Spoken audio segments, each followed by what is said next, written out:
एक चीज़ आप ध्यान से देखिएगा कि हम लोग अपने जीवन में आराम से जी रहे होते हैं, सुख या दुख हो, अपने काम को करते रहते हैं, किसी रिश्ते को निभाए जा रहे हैं।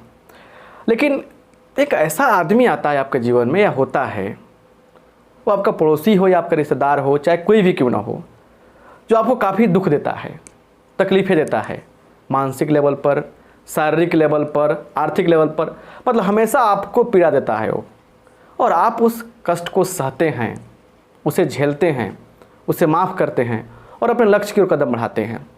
अक्सर ऐसा होता है, आप मजबूत हैं उससे, फिर भी उससे उलझना नहीं चाहते हैं, क्योंकि अगर उसके साथ उलझेंगे हम तो अपने लक्ष्य से भटक जाएंगे, अपना जीवन अस्त व्यस्त कर लेंगे, जिससे क्या होगा, आगे चलकर काफ़ी हानि होगी।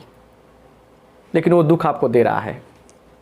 तो एक बात सुनिए, कभी भी कोई भी आपको दुख देता है, तकलीफ़ देता है, चाहे उलझा रहा है, तो अधिक से अधिक सहने का प्रयास करना है, उलझने का प्रयास नहीं करना है, क्योंकि उसके पास अपना कोई एजेंडा नहीं है लाइफ का। और अगर आप सही हैं और अब बार बार आपको उलझा रहा है तो बचने का प्रयास करें। लेकिन जब क्या हो, पानी सर से ऊपर चला जाए, जब आत्मसम्मान की बात आए, स्वाभिमान की बात आए, मर्यादा की बात आए, उससे मुझसे जवाब देना जरूरी समझिएगा। लेकिन एक बात और सुनिए, अगर आप सही हैं, आपका नियत सही है, आपके काम सही हैं, और फिर भी आपको कोई तकलीफ़ दिया है, आपको कोई पीड़ा दिया है, तो साफ 100% ईश्वर पे यकीन रखिएगा, उसी तरीके से सूद ब्याज के साथ में उसे तकलीफ़ें मिलेंगी, दर्द मिलेगा उसे।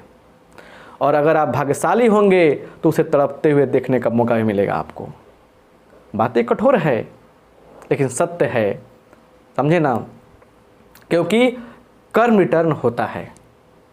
आप खुद अपने से मिलाइएगा कि अगर आपके लाइफ में कुछ प्रॉब्लम्स क्रिएट हुए हैं तो आप देखिएगा पीछे जाकर कि क्या आपका इस प्रॉब्लम से कोई पास्ट में लिंक रहा या नहीं रहा है।